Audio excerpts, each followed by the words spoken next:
सार्थ एकनाथी भागवत अध्याय 2 भाग 2. हे 9 बंधू म्हणजे ऋषभ कुलाला तेलवातीशिवाय प्रकाशित करणारे जणू दीपकच होते. ते 9ही जण सच्चिदानंद रूप असून सायुज्य स्वरूपाचे प्रकाशक म्हणजेच साधकांना सायुज्य स्वरूपाचे दर्शन करविणारे होते. त्यांनी आत्माभ्यासात परिश्रम करून कर्माकर्म निरसून टाकले होते, म्हणून ते भ्रमरहित झाले असून कोणताही आश्रम न स्वीकारता राहिलेले होते. ते शब्दज्ञानात निष्णात व ब्रह्मज्ञाना पारंगत असून शिष्यबोधाविषयी समर्थ आणि परमाद्भुत व अत्यंत दक्ष होते. ते ब्रह्मविद्येचे चालते बोलते पुतळे असून त्यांचे अवयव म्हणजे ब्रह्माला फिटलेले कोंबच होते. ते विद्येचे परिपूर्ण असून स्वतः सिद्ध परब्रह्माचे स्वरूप होते. ते मुनीश्वरांची दशादिशांना एकच दोरा भरून पांघरणे केली होती. वारा वळून त्यांना ग्रंथीरूप एकच कडदोरा बांधलेला होता. आकाशाचेच त्यांनी वस्त्र केले होते. 9ही अस्वामींनी सदाकाशाचे एकच पांघरून केले होते. प्राण व अपान या दोन्ही दोरी वळून नाभीमध्ये त्यांची गाठ दिली. तोच जीवाची चिदचिदन ग्रंथी सुटली आणि तेच त्या 9 आसामींना ब्रह्मसूत्र म्हणजे यज्ञोपवीत झाले.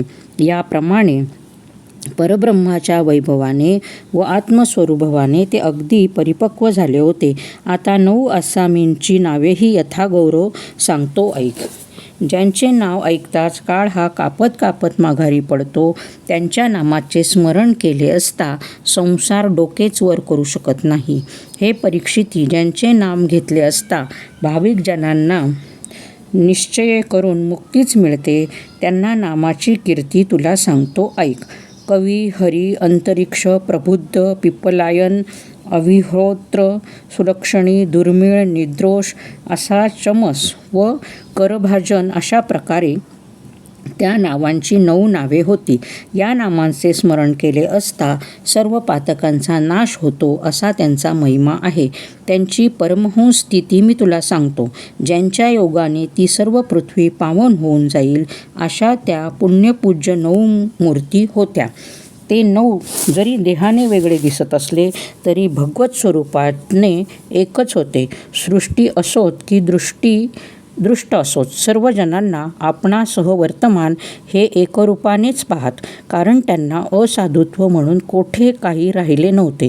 सर्व चिन्मय झाल्यामुळे संत म्हणण्यापुरता भेद त्यांच्या ठिकाणी राहिलाच नव्हता. सारे जग भगवंताचेच भरलेले असल्यामुळे आपण त्याहून निराळे राहणे शक्य नाही. त्यामुळे ते सर्व भूतमात्र व पंचमहाभूते भगवत स्वरूपच पाहत असत. हे पाहणे व पाहण्याचा पदार्थसुद्धा आपणच होऊन होणे न होणे, येणे जाणे ही सर्व लक्षणे गिळून टाकून ते जगात वावरत असत. वैकुंठ, कैलास तसेच देव व सिद्ध, सार्थ, गंधर्व, यक्ष, नर, किन्नर, नाग, मुनी, चारण, भूतनाथ, विद्याधर, ध्वज, गायी इत्यादिकांची स्थाने, सारांश, सप्तस्वर्ग व सप्त पाताळादी म्हणजे श्लोकांमध्ये सांगितलेले 14 लोक यामध्ये निरीच्छपणे खुशाल फिरत असत. त्यांच्या मनामध्ये विषयासक्ती नसल्यामुळे त्यांची गती कुठेच खुंटत नसे. स्वेच्छेप्रमाणे पाहिजे तिकडे जाण्याचे त्यांच्या अंगी सामर्थ्य असल्यामुळे ते निष्कामपणे हवे तिकडे खुशाल जात असत. ज्या ठिकाणी मनाचा सुद्धा प्रवेश होणे नाही त्या ठिकाणी ते पायांनी जात. अशा प्रकारे इच्छागमनी स्वेच्छेने जगात फिरता फिरता एक वेळ कर्मभूमीवर आले आणि यच्छेने पृथ्वीवरील अजनाभ खंडाला भारतवर्षात येऊन पोहोचले. तो तेथे जनक राजाचा यज्ञ चालू असून मोठमोठे ऋषी असंख्यात जमले होते. तो यज्ञ वेदोक्त विधीने यथाशास्त्र चालला होता. कुंड, मंडप, वेदिका, दिशासाधन, अनुष्ठानाची पीठिका म्हणजे यथाशास्त्र पूर्वतयारी करून सर्व कर्मे पवित्र रीतीने चालली होती. सृक्वा इत्यादी यज्ञपात्रे, त्रिसंधाने म्हणजे 3 ठिकाणी जोडलेली दर्भाची जोडी, शूलाब्धू रज्जू व दर्भाची परिस्तरणे पसरून दंडाप्रमाणे म्हणजे अखंड वसुधारा म्हणजे तुपाची धार धरून ऋषीमंडळे होम करीत होती. होमाची समाप्ती होऊन पूर्णाहुतीची वेळ आली. तोच ते 9 आसामी आर्षभयोगी तेजाने दैदीप्यमान असे येताना दृष्टीस पडले. त्यांच्या अंगुष्ठकाच्या तेजामध्ये कोट्यावधी सूर्य लोपून जातात त्या भगवंताला त्यांनी हृदयामध्ये साठवला. त्यांचे तेज किती अलौकिक होते म्हणून सांगावे. त्यांच्या अंगकांतीपुढे सूर्यही दिपून जात असे. आपल्या अंगतेजाने प्रभेलाच शोभा आणणारे असे 9 जण साकार चैतन्याचा गाभाच होते. 9 आसामी म्हणजे भगवत्वाचे वैभव, भगवताचे गौरव आणि नवाविधा भक्तीचे मूर्तिमंत पुतळेच होते असे म्हटले तरी चालेल. ते नवखंड पृथ्वीचे जणू अलंकार, नवनिधींचे निजसार आणि रवरत्नांचे निज भांडारच साकार रूप घेऊन आलेले आणि ते 9 आसामी होते, किंवा 9 नारायणच तेथे आपणहून प्रकट झाले, किंवा ते 9 नारसिंहच तेथे दैदिप्यमान रूपाने आले असे वाटावे. तेथील यज्ञकुंडात दक्षिणाग्नी, ग्राह्य प्रत्याग्नी व आहवनीयाग्नी अशा 3 अग्नींना आवाहन केलेले होते. हे यास पाहताच उठून उभे राहिले. त्यांना या 9 भागवतांनीच पाहिले. इतरांना ते अग्नी दिसले नाहीत. अशा या तेजपुंज मूर्ती पाहून ऋत्विज आणि आचार्य हे उभे राहिले. जनक राजा तर धावतच समोर आला गेला व त्याने स्वानंदपूर्वक त्यांचा नमस्कार केला. त्याने झटकन जाऊन त्यांच्या पायांवर लोटांगण घातले आणि मुकुट काढून मस्तकाने चरणास वंदन करून मोठ्या सत्काराने त्यास यज्ञमंडपामध्ये आणले. हे भगवत्पर असल्याने जाणून जनकाला फार आल्हाद वाटला व त्याने स्वतः पूजा करण्याची अत्यादराने तयारी केली. परमश्रद्धेने त्याने त्यांचे पाय धुतले व धूप, दीप, गंध, पुष्पे वगैरे सर्व साहित्यासह मधुपर्क विधानाने त्यांची यथासांग पूजा केली. निजांगीच्या स्वयंभू तेजानेच त्यांच्या शरीराला शोभा आलेली होती. त्यांचा देह विलक्षण तेजाने शोभायमान असा ब्रह्मविद्येचा गाभाच होता. त्यांच्या हृदयातील ब्रह्मज्ञानच परिपक्व होऊन प्रकाशमान झालेले होते व तेच त्यांच्या अंगाला भूषवित होते.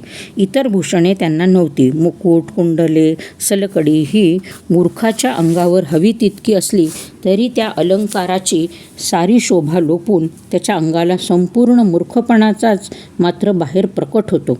हे ज्ञानघन तसे नव्हते. पूर्ण ब्रह्मतत्वानेच ते शोभत होते. तेच त्यांच्या शरीराचे भूषण होते. इतर भूषण त्यांना नव्हते. हे ब्रह्मानुभवाने पूर्ण असून तो अनुभव इंद्रियांच्या द्वारेही बाहेर पडत होता. पूर्णानुभवाने आलेली शांती हेच त्यांचे भूषण होते. त्यापुढे मुकुट व कंकणे ही तुच्छ होत. पूर्वी सनकादिकांचे वर्णन केले आहे.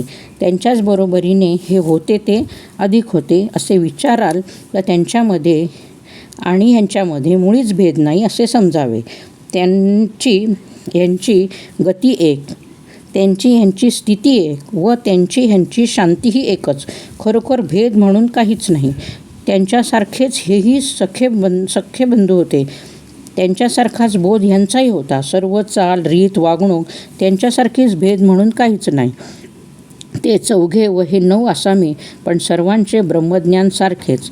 त्यांची आणि ह्यांची शांती अगदी सारखी हे जनक राजाला पूर्णपणे कळून चुकले. अशी त्यांची ती परिपूर्ण स्थिती पाहून राजाला फार संतोष झाला व नंतर त्याने अत्यंत नम्र होऊन मृदुमंजूळ वाणीने त्यास विनंती केली. सार्वभौम चक्रवर्ती व देहात असून विदेहस्थिती असा तो जनक राजा.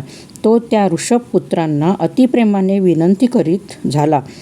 त्यांच्या भेटीबरोबर जनकाला आनंद उचंबळून आला.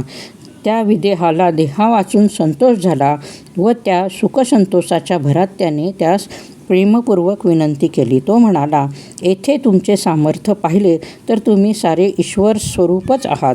देहभावाने पाहिले तर भगवंताचे भक्त आहात. जणू श्रीहरीचे पार्षद, प्रभावळीतील सेवक. देव हा आपलाच भक्त आहे असा उपनिषदातील ध्वनितार्थ तो तुमच्या ठिकाणी खरेपणाने अनुभवास येत आहे. शिव होऊनच शिवाची पूजा करावी. शिवो भूत्वा शिवम यजेत हे उपनिषद रहस्यलक्षण तुमच्याच ठिकाणी शोभत आहे. इतरांनी ह्या गोष्टी तोंडाने बोलाव्यात मात्र, परंतु त्या बोलण्यात अर्थ दिसून येत नाही. श्री विष्णू सृष्टीमध्ये जे जे म्हणून उत्पन्न करतो ते ते पवित्र करण्यासाठी केवळ 3 दीनजनांना उद्धार करावा म्हणून कृपाळूपणाने तुम्ही पृथ्वीवर संचार करीत असता. तुम्ही जगाच्या कल्याणासाठीच फिरत असता, परंतु भाग्य उदयाला येते तेव्हाच तुमची भेट होते. आज तुमची सेवा मला लाभली, त्या अर्थी खरोखरच मी मोठा भाग्यवान होय. धन्य माझे भाग्य व धन्य माझे वैभव. आज आपल्या अपूर्व चरणांचा लाभ झाल्याने मी सर्वतोपरी धन्यच झालो आहे. अहो, सर्व देहामध्ये नरदेह हा अत्यंत दुर्लभ आहे. तो प्राप्त होणे म्हणजे महत्कर्म कठीण. पुण्य आणि पाप समसमान व्हावे तेव्हाच ही कर्मभूमी म्हणजे नरदेह प्राप्त असतो. पुण्य पापात काही कमी जास्त झाले तर स्वर्गात जातो किंवा नरकात पडतो. कर्म समान झाले तरी नरदेह प्राप्त होतो. तरी सवाची बुद्धी काही सारखी असत नाही. त्या साम्यामध्ये जेणेकरून गाढ असे वैषम्य पडते ते सांगतो ऐक. पापाचा एक भला मोठा चिरा घेऊन तो एका बाजूला घातला आणि त्याच्या बरोबरीला पुण्याचा चाराचुरा घालून जोखू लागला आणि ती दोन्ही तोलामध्ये सारखी भरली तर त्या जन्मी तशा मनुष्याला नेहमी पापबुद्धीच होत असते. ज्याप्रमाणे वाळू आणि सोने जोखताना सारखे भरले तरी त्या सोन्याकरता द्रव्य खर्च करतात, पण वाळू कोणी फुकटसुद्धा घेत नाही. त्याचप्रमाणे एकाचे पुण्यच फार मोठे असते आणि लहान लहान पापे एकत्र करून ती त्यांच्या तुलनेला घातलेली असतात आणि ती बरोबर होतात. अशा कर्माने जे जन्मास येतात त्यांची पुण्यावरच फार प्रीती असते. पुण्य आणि पाप ही दोन्ही जेव्हा साफ नाहीशी होतात तेव्हाच नित्यमुक्ती मिळत असते. अशा मोठ्या संकटाने मनुष्य देहाची भेट होत असते, पण तेथे कनक कांतारूप विषयाचा अत्यंत अभिमान उत्पन्न होतो. तहानेसाठी ज्याप्रमाणे अमृत देऊन मुगळ जळ घ्यावे, त्याचप्रमाणे मनुष्य देहाच्या अमोल आयुष्यामध्ये विषयासाठी यतायत करीत असतात. चिंतामणी देऊन गंधर्व नगर म्हणजे आकाशातील ढगांच्या आकृती घ्याव्यात. त्याचप्रमाणे लटक्या अशा विषय साधनेसाठी नरदेहांचे मातेरे करून घेतात. कल्पतरूची बाग तोडून टाकावी व ते रान म्हणून दूर फेकून द्यावे आणि त्या जागी जशी मोठ्या अगत्याने भांग पाडून लावावी, त्याप्रमाणे जीव नरदेहाला घेऊन आयुष्याचे मातेरे करून सोडतात. शिष्णोद्धरासाठी सारा दिवस उद्योग, नाहीतर उपहास, टवाळकी, निंदा किंवा झोप. दररोज प्रपंचाची कटकट, विषयांची खटपट. तशात वेळेस मिळतात जर यथेच्छ सोंगट्याचा डाव खेळायचा, तऱ्हेतऱ्हेचे थट्टा मस्कऱ्या, विषयांचीच नेहमी बडबड. अशांना रामानामवळी जपावयाची म्हटले की दातखिळी बसलीच. कामधेनू घरी आला असता पोसवत नाही म्हणून तिला हाकून द्यावे. त्याचप्रमाणे श्रीराम नामाचा जप न केल्यामुळे जीव नरदेहात येऊन फुकट गेले. या नरदेहाचा अहंकार धरून राहावे तर तो मूळचाच क्षणभंगूर. येथे भगवंताशी एकरूप झालेले भक्त भेटणे हेच मोठे भाग्य होय. ज्यांना भगवतीची अत्यंत गोडी असते त्यांच्यावर भगवंताचेही अत्यंत प्रेम असते. अशा भगवंताची प्रत्यक्ष भेट तेव्हाच होते की जेव्हा कोटी पुण्य उभी राहतात. त्यांच्या प्रेमाच्या लोभामुळेच भगवंत आपले निजनिर्गुण रूप पालटून जन्म घेता झाला. त्यांच्या लोभामुळेच या पद्मनाभाला दशावताराची शोभा प्राप्त झाली. असे जे कृष्ण कृपा बळानेच त्यांचे अत्यंत आवडते झाले, तशांची भेट भाग्य उदयाला येतात तेव्हाच होत असते. अंगामध्ये निरीच्छा, आत्मस्वरूपामध्ये दृष्टी व कोट्यानुकोटी पुण्ये लागोपाठ उभी राहतात तेव्हाच हरिप्रियांची भेट होते. वाघांचे व सिंहांचेही दूध मिळेल, चंद्रामृतीही हाती येईल व हरिप्रियांची भेट मात्र होणार नाही. त्याला मोठे दुर्लभ भाग्यच लागते. वाघाच्या आणि सिंहाच्या दुधाने मनुष्य अतिशय प्रबळ व पुष्ट होईल, पण त्या दुधापासून काही जन्ममरण चुकणार नाही. चंद्रामृत जो पितो तो नित्य निरोगी होतो असे म्हणतात, पण चंद्र हाच मूळचा क्षयरोगी आहे. त्याचे अमृत दुसऱ्याला निरोगी कसे करणार? वाघाच्या आणि सिंहाच्या दुधाने प्राणी जर अजरामर झाले असते तर मग त्याच दुधापासून ज्यांची उत्पत्ती ते वाघ आणि सिंह का मरते? पण हरिभक्तांची भेट जेव्हा होते तेव्हा संसाराचे संकट बाधत नाही. जन्ममरण समूळ नाहीसे होते.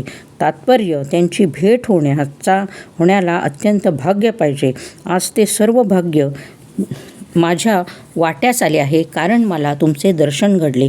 तरी आत्यंतिक क्षेम म्हणजे काय ते मला कृपा करून सांगावे. तुम्हाला निष्पाप व निर्मळ म्हणावे तर तुमच्या दर्शनाने सर्व कलिमळ तात्काळ नाश पावतात. असे तुम्ही सर्व जात्याच अत्यंत पवित्र व पावन आहात. स्नान केले की गंगा सर्व जगाला पवित्र करून सोडते, पण ती गंगाही स्वतःचे पातक नष्ट होण्यासाठी तुमच्या चरणसंगाची इच्छा करते. तुमच्या दर्शनाचा लाभ ही चित्स्वरूप गंगा होय. ती जगामध्ये अत्यंत समर्थ आहे. केवळ दर्शनानेच भव म्हणजे संसार नाहीसा करून टाकते.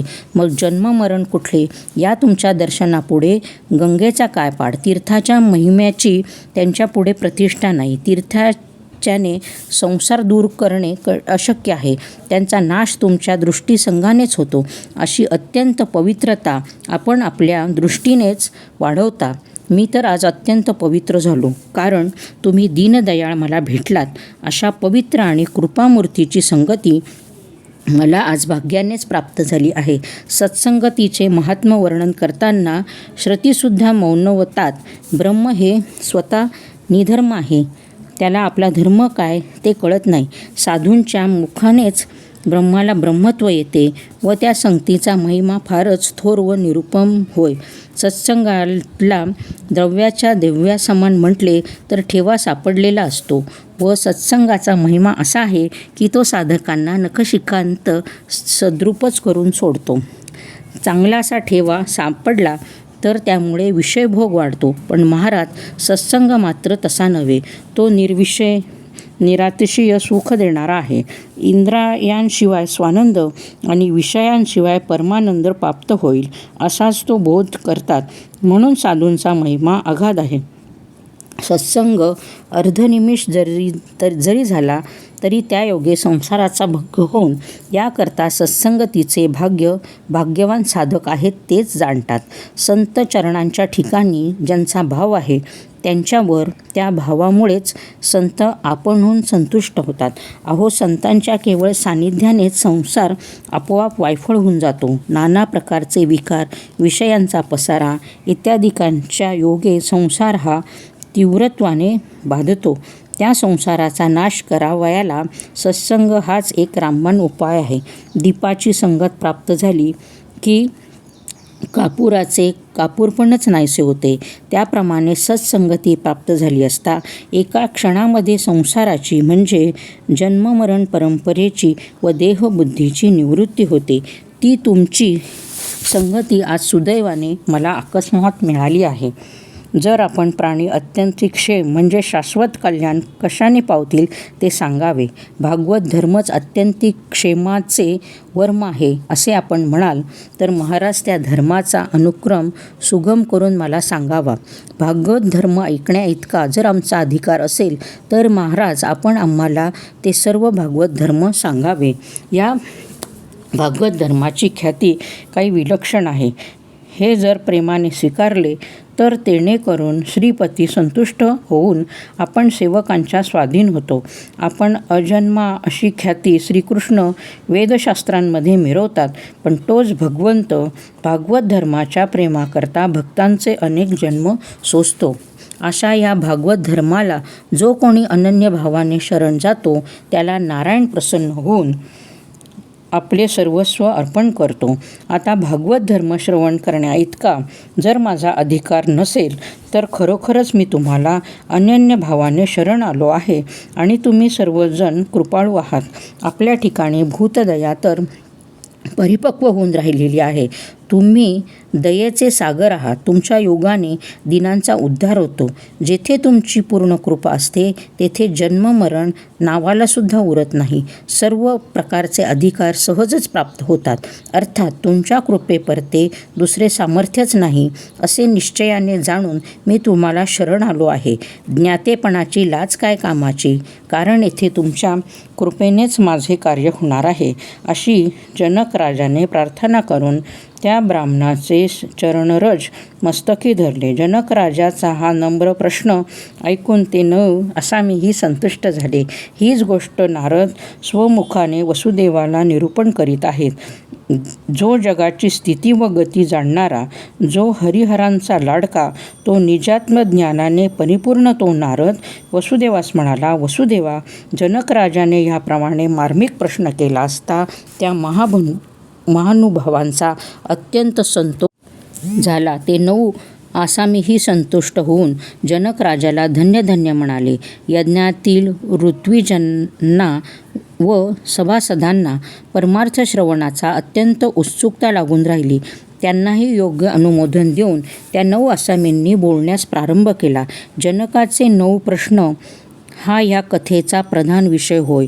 भागवत धर्म कसा, भगवद्दत्त कसे असतात, माया कशी खेळ करते, तिच्यापासून अज्ञजनांचा तरुणोपाय कसा होतो, तसेच परब्रह्म कसे आहे, कर्म हे नाव कशाला लाभते, अवतार चरित्र संख्या किती, अभक्तांना अधोगती का प्राप्त होते व कोणत्या युगात कोणता धर्म हे उत्तम प्रकारे निरूपण करावे, असे मोठे मार्मिक 9 प्रश्न जनक राजाने विचारले.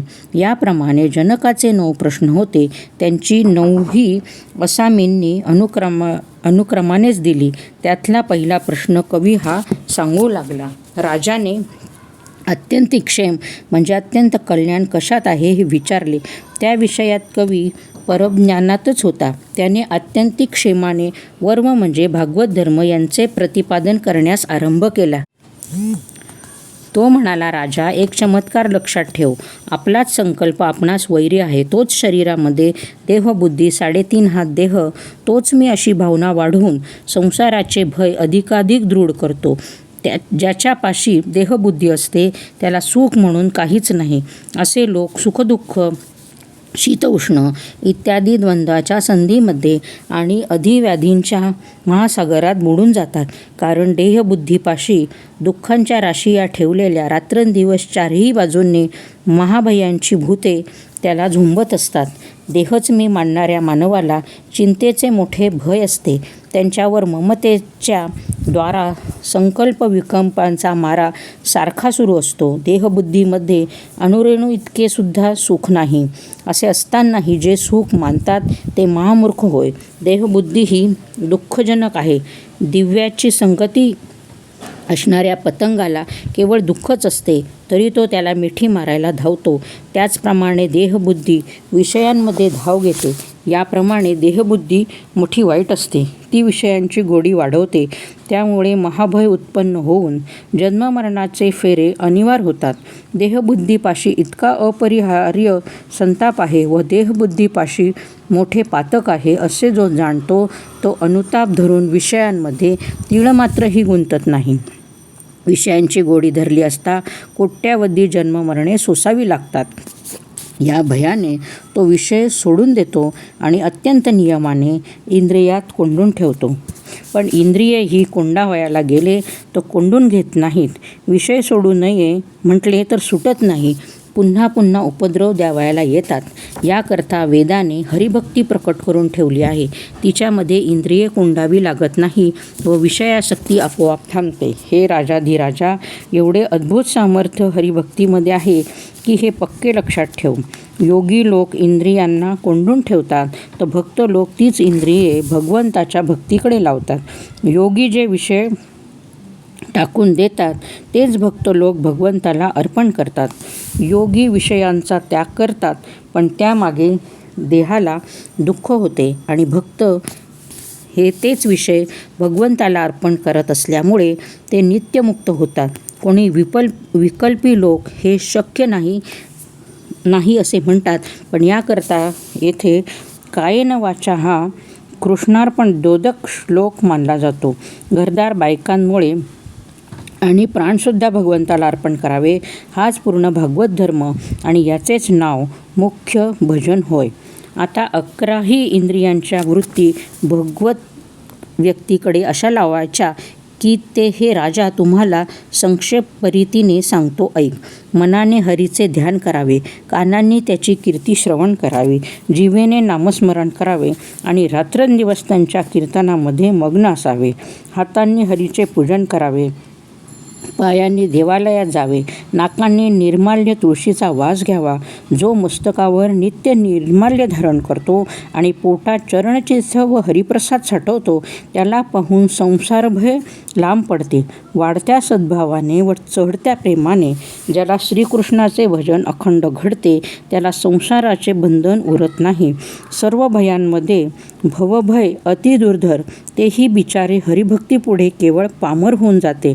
मग ते समोर उभे कसे राहणार? रामकृष्ण स्मरण केले असता जन्ममरण उठू पळू लागते. तेथे धैर्य धरून पुढे राहणाऱ्याला संसार भयाला तोंड कुठचे, तरी हरण भजनाची प्रीती ती संसार भयाची.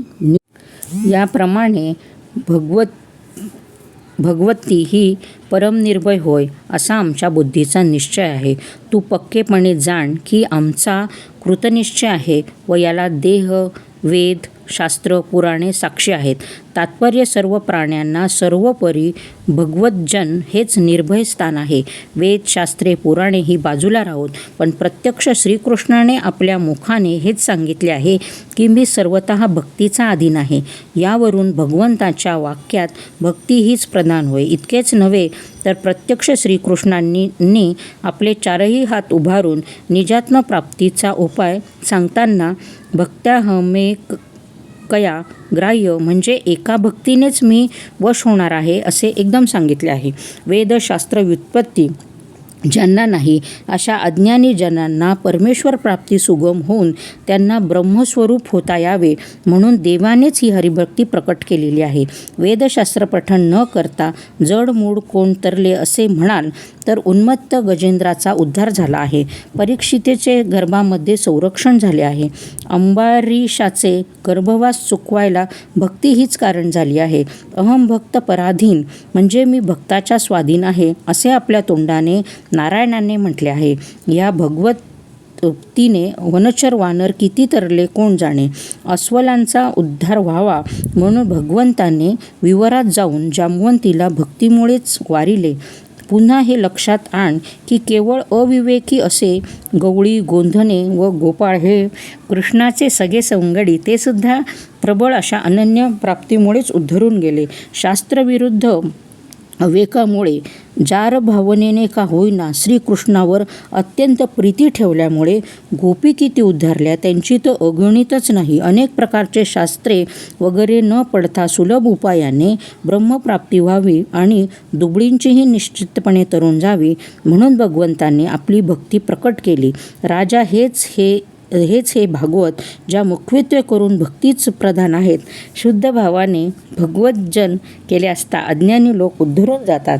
हेच भागवत नव्हे तो नव्हे ही दीन अज्ञानी लोकांकरता घातलेली पाणपोईच आहे. भजन भावाने संसार सागर तरून जाण्याकरता देवाने ही एक मोठी नौकाच निर्माण करून ठेवली आहे.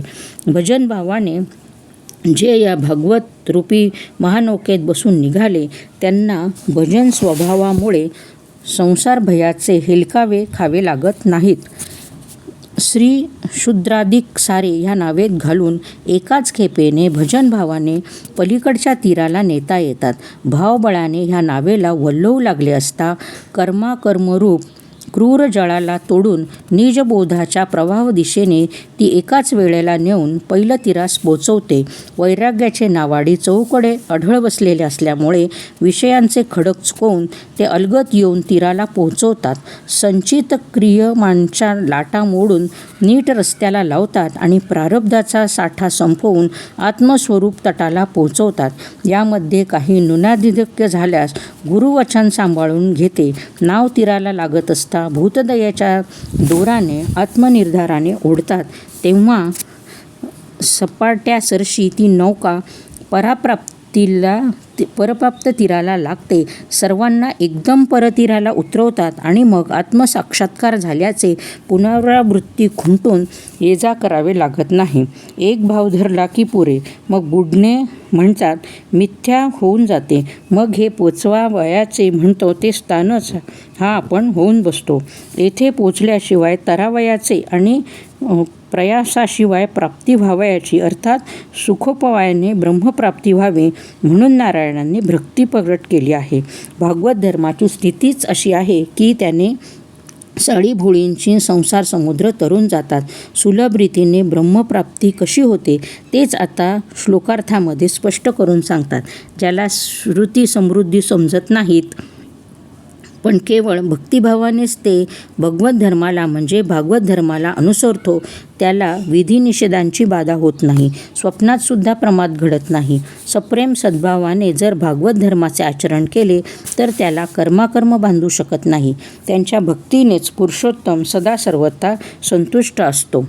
श्रुती आणि स्मृती हे दोन डोळे त्यांच्याशिवाय जे आंधळे असतात तेही भावबळाने हरिभजनामध्ये धावतात, पडत नाही व अडखळत नाही. हे राजा, प्रेमाशिवाय श्रुती समृद्धीचे ज्ञान, प्रेमाशिवाय ध्यान पूजन, प्रेमाशिवाय श्रवण कीर्तन ही सर्व व्यर्थ होय हे लक्षात ठेव.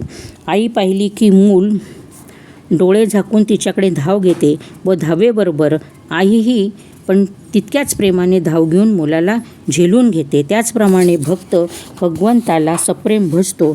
त्याच्या भजनाबरोबर भगवंतालाही भुलून स्वानंदाने त्याच्याबरोबर चालू लागतो व त्याला पदोपदी सांभाळतो.